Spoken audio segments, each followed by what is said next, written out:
Shalom Bapak Ibu Saudara-saudari yang saya kasihi dalam Tuhan. Puji Tuhan, hari ini kita berjumpa lagi dalam perenungan firman Tuhan. Saya percaya bahwa sepanjang hari ini kita dipenuhi oleh damai sejahtera yang luar biasa karena hari ini adalah harinya Tuhan. Sebelum kita merenungkan firman Tuhan bersama-sama, saya mau mengajak kita berdoa. Mari kita berdoa.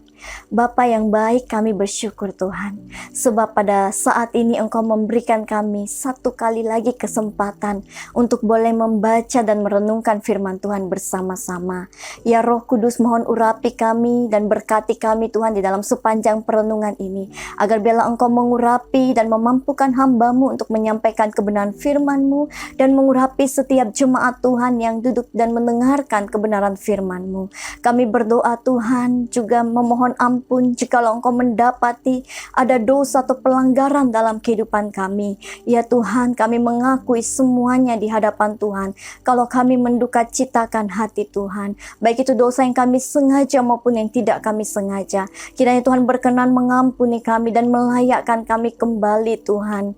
Terima kasih Bapa. Kami siap untuk kebenaran firman-Mu dalam nama Yesus Kristus, Tuhan dan Juru Selamat kami. Kami berdoa, haleluya, amin. Bapak Ibu Saudara-saudari yang saya kasihi dalam Tuhan, minggu ini adalah minggu terakhir kita bersama-sama merenungkan kitab Wahyu pasal 1 ayat 17 hingga ayatnya yang ke-18. Saya percaya bahwa sepanjang bulan ini begitu banyak berkat Tuhan yang sudah boleh kita terima, bahkan melalui pembacaan pribadi kita masing-masing dengan keluarga atau pribadi di rumah kita masing-masing.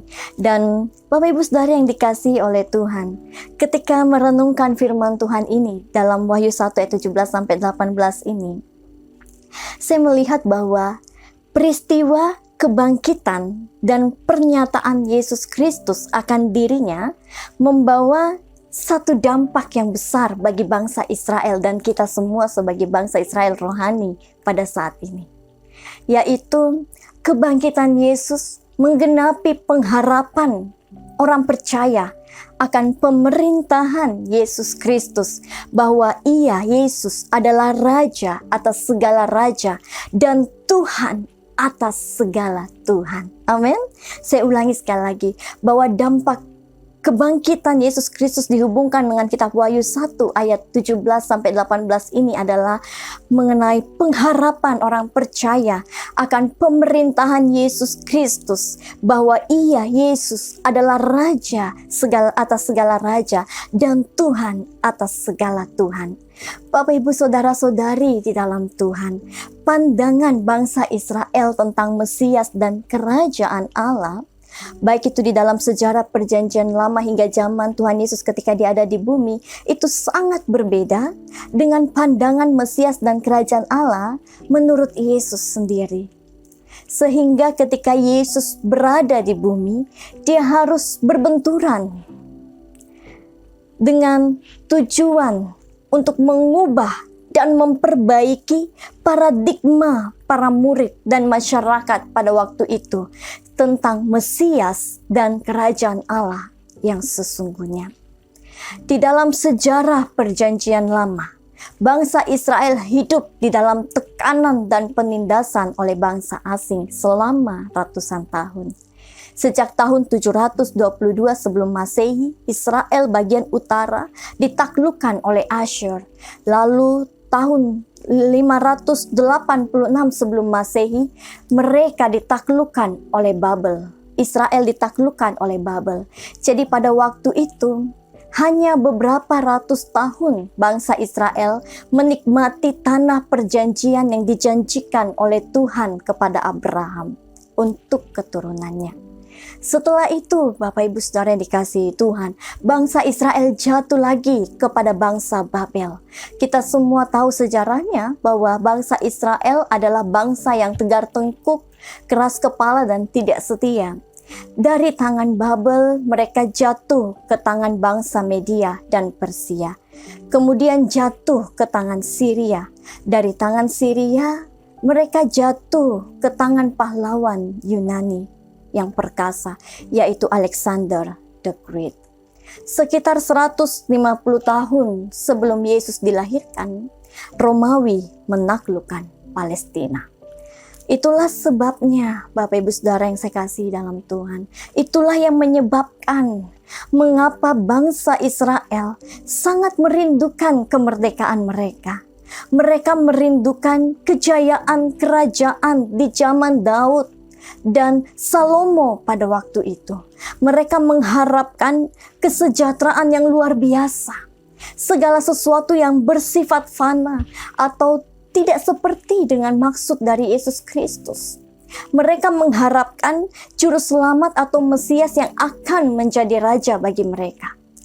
Pandangan mereka akan Mesias dan raja adalah orang yang memiliki kekuatan yang menakjubkan, yang bisa menghalau bangsa asing dari tanah perjanjian. Oleh sebab itulah ketika Tuhan Yesus datang ke bumi dan berada bersama-sama dengan mereka dan melakukan mujizat, orang banyak mengikuti dia, termasuk para murid-murid Yesus pada waktu itu. Murid-murid ini meninggalkan pekerjaan mereka dan mengikuti Yesus. Sebenarnya salah satu alasannya adalah karena mereka didorong oleh keinginan atau hasrat mereka untuk mengubah nasib mereka dan bangsa mereka. Ya. Dari sinilah kita melihat kembali bahwa Yesus itu adalah yang awal dan yang akhir, yang mengetahui segala masa. Di saat bangsa Israel bergumul akan kejayaan dan kerajaan, di saat itu pula lah Tuhan sedang merancangkan kemerdekaan yang sesungguhnya bagi mereka. Dan dampaknya sampai kepada kita hari ini. Dan melalui peristiwa kematian dan kebangkitannya, menyatakan Yesus Kristus sebagai Raja atas segala Raja dan Tuhan atas segala Tuhan, dan menggenapi nubuatan kedatangan dan pemerintahan Raja atas Israel. Bapak Ibu, saya akan membacakan bagi kita beberapa ayat yang menyatakan bahwa Yesus adalah Raja. Sebenarnya ada beberapa ayat atau banyak ayat, tetapi saya di sini hanya akan membaca 3 ayat. Salah satunya di dalam Wahyu 1 ayat 5. Dan dari Yesus Kristus, saksi yang setia, yang pertama bangkit dari antara orang mati, dan yang berkuasa, saya ulangi, dan yang berkuasa atas raja-raja bumi ini. Lalu Wahyu 19 ayat 6. Wahyu 19 ayat 16. Dan pada jubahnya dan pahanya, ini Yesus Kristus, telah tertulis suatu nama, yaitu Raja segala raja dan Tuan di atas segala tuan. Dan di dalam Wahyu 22 ayatnya yang ke-16, Aku, Yesus, telah mengutus malaikatku untuk memberi kesaksian tentang semuanya ini kepadamu bagi jemaat-jemaat. Aku adalah Tunas, yaitu keturunan Daud, bintang timur yang gilang gemilang. Apa maksud Tunas Daud di sini yang barusan kita baca di dalam Wahyu 22 ayat 16 ini? Yang dimaksud Tunas Daud di sini bahwa ia adalah Raja. Yesus Kristus adalah Raja yang akan datang melalui keturunan Daud dan memerintah. Dan kerajaannya tidak akan berkesudahan. Dan kedatangan Raja ini, kedatangan Yesus Kristus sebagai Raja ini, diawali oleh nubuatan. Salah satunya nubuatan kelahiran Yesus Kristus di dalam Yesaya 9 ayat 5. Kita lihat bersama-sama Yesaya 9 ayat yang ke-5.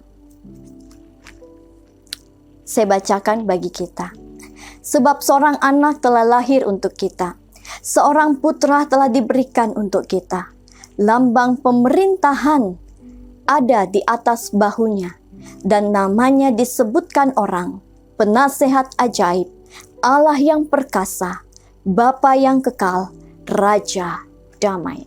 Lalu kita melihat peristiwa malaikat Gabriel menampakkan diri kepada Maria di dalam Injil Lukas 1. Injil Lukas 1 ayatnya yang ke-31 hingga ayatnya yang ke-33. Kita melihat bersama-sama, saya akan bacakan bagi kita. Sesungguhnya engkau akan mengandung dan akan melahirkan seorang anak laki-laki, dan hendaklah engkau menamai dia Yesus. Ini ketika malaikat Gabriel menampakkan diri kepada Maria. Ia akan menjadi besar dan akan disebut anak Allah yang maha tinggi. Dan Tuhan akan mengaruniakan kepadanya tahta Daud bapa leluhurnya. Dan ia akan menjadi raja atas kaum keturunan Yakub sampai selama-lamanya, dan kerajaannya tidak akan berkesudahan. Bapak Ibu Saudara-saudari yang saya kasihi dalam Tuhan, lalu apa kaitannya dengan Wahyu 1 ayat 17? Di sini Yesus mengatakan bahwa ia adalah yang awal di dalam Wahyu 1 ayat 17 dan yang akhir. Di situ dia berbicara bahwa selain Tuhan Yesus adalah pencipta sebelum segala sesuatunya ada, ia pula yang akan mengakhiri dunia ini dengan penghakiman di dalam pemerintahan kerajaannya yang bersifat kekal atau tidak akan berkesudahan. Oleh sebab itulah Yesus berkata kepada murid-muridnya, jadi saksiku dulu di Yerusalem sampai ke seluruh bumi. Jadi konsep raja, seorang Mesias, bukan seperti konsep yang turun-temurun mereka bangsa Israel serap dari masyarakat dan orang tua sebelum mereka. Bukan pengharapan di bumi, tetapi pengharapan untuk menerima suatu bagian yang tidak dapat binasa, yang tidak dapat layu, dan yang tersimpan di surga.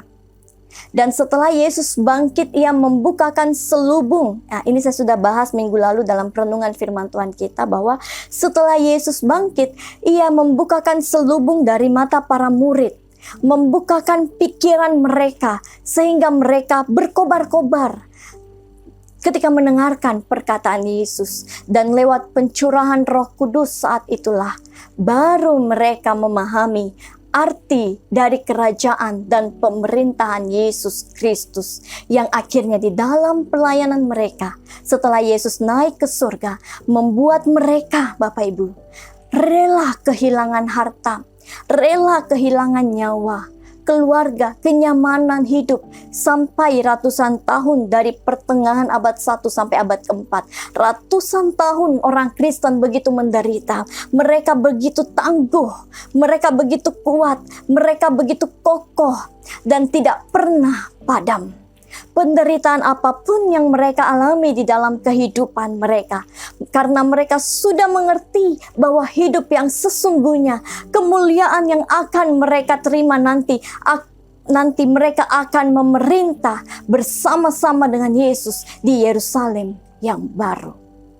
Sampai di sini kita melihat serta meneladani bahwa murid-murid di dalam hidup mereka setelah peristiwa kebangkitan itu, mereka memiliki satu tujuan di dalam hidupnya, yaitu berfokus pada segala sesuatu yang bersifat kekal. Amin. Saya percaya bahwa begitu pun dengan kita semua. Murid-murid berfokus pada Yesus yang adalah Raja dan berfokus kepada pemerintahannya di bumi ini dan di surga nanti. Selanjutnya Bapak Ibu, di ayat yang ke-18, di sini Tuhan Yesus diposisikan sebagai Raja di dalam kehidupan yang sedang berlangsung ini. Saya bacakan untuk kita. Dan yang hidup, aku telah mati, namun lihatlah aku hidup sampai selama-lamanya. Dan aku memegang segala kunci maut dan kerajaan maut. Bapak Ibu Saudara yang terkasih, di sini kita melihat bahwa Tuhan Yesus menyatakan dirinya bahwa dia diposisikan sebagai Raja di dalam kehidupan yang sedang berlangsung saat ini. Raja di kehidupan yang kekal, Raja di bumi bagian bawah atau kerajaan maut yang kekal, Raja atas orang mati.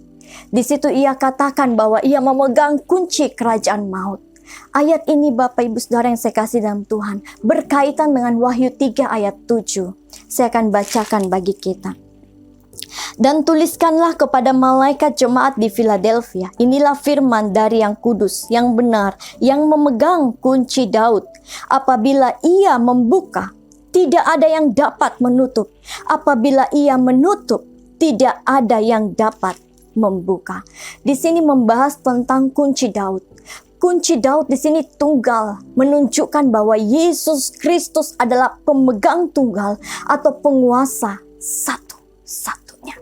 Oleh sebab itu, ini meneguhkan iman percaya kita kepada Yesus Kristus, bahwa tidak ada pengharapan akan keselamatan selain daripada Yesus Kristus, yaitu Allah sendiri yang turun menjadi manusia dan telah bangkit dan memerintah sampai kekekalan. Sebelum menutup kitab Wahyu di dalam Wahyu 22 ayat 13, Yesus berkata, Wahyu 22 ayat 13, Aku adalah Alfa dan Omega, yang pertama dan yang terkemudian, yang awal dan yang akhir. Yesus berkata, aku adalah Alfa dan Omega, yang berarti dia sehakikat dengan Bapa, sama sederajat, sama di dalam kekekalan dan keilahiannya. Atau di dalam bahasa Yunaninya, arche, telos, alfa, dan omega. Protos, eskatos, yang awal dan yang akhir. Jadi awal dan akhir dalam konteks ini berarti menciptakan.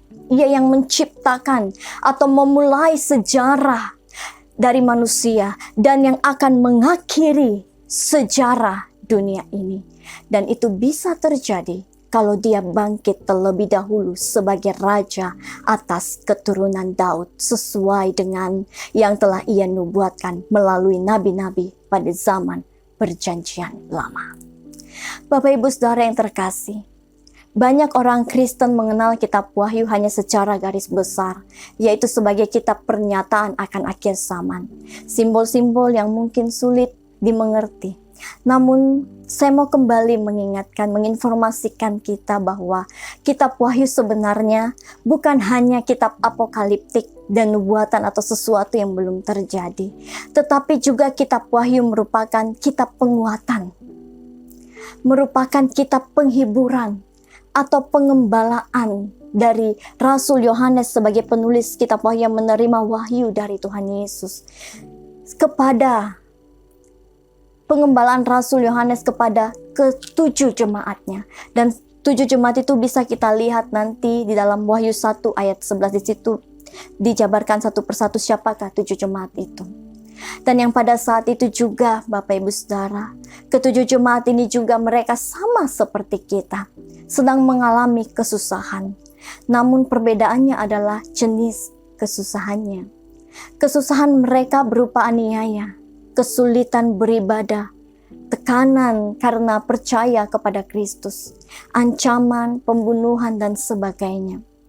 Dan saat ini, kita mengalami kesusahan global yang diakibatkan oleh virus corona. Tetapi pada intinya sama-sama sedang berada di dalam masa kesusahan yang cukup besar.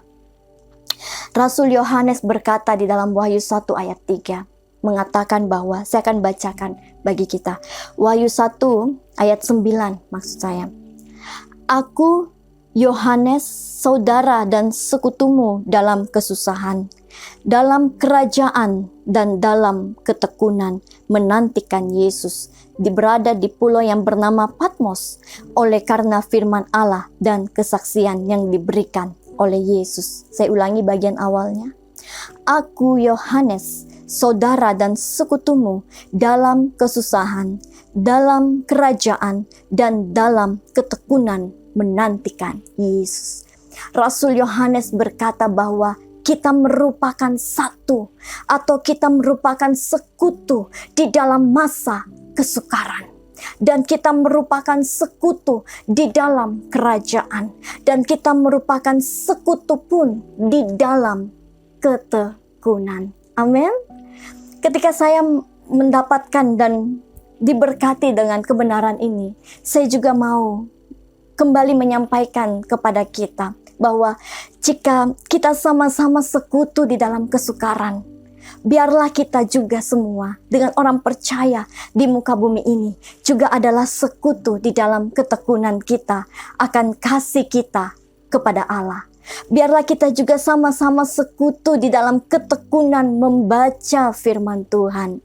Dan biarlah kita sama-sama sekutu di dalam ketekunan kita, di dalam ketaatan kita kepada Tuhan dan firman-Nya, di mana kita menjadikan surga sebagai satu-satunya tujuan di dalam hidup kita.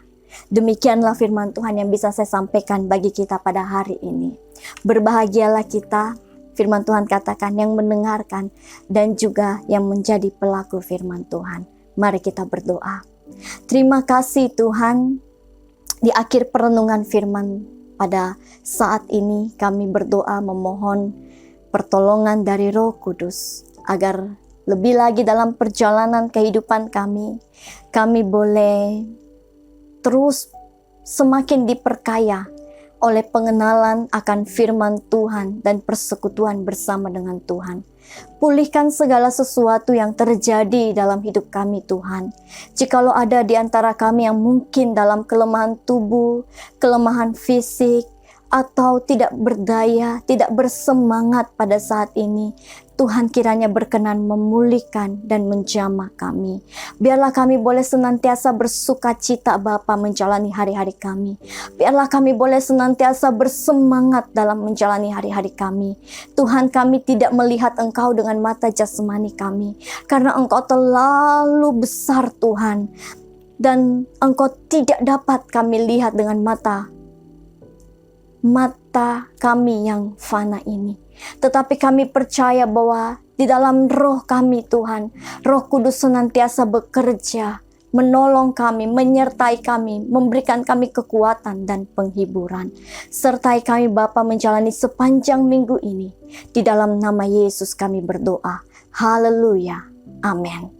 Bapak, Ibu, Saudara, Saudari yang saya kasih dalam Tuhan, terima kasih bagi kita yang telah bersama-sama mendengarkan perenungan firman Tuhan pada saat ini. Kembali kami mengingatkan kepada kita semua, mari kita tetap saling mendoakan satu dengan yang lainnya. Kita juga mendoakan orang-orang yang mungkin tidak kita kenal, mereka yang saat ini sedang terjangkit dengan pandemi atau virus corona. Kita berdoa juga bagi para tenaga medis, perawat, Tuhan menolong mereka, menyertai mereka, dan juga presiden kita, menteri kesehatan kita, dan semua pemerintah yang bertanggung jawab di dalam hal ini. Biarlah kehendak Tuhan nyata di bumi seperti di surga. Selamat hari Minggu, Tuhan Yesus memberkati. Shalom.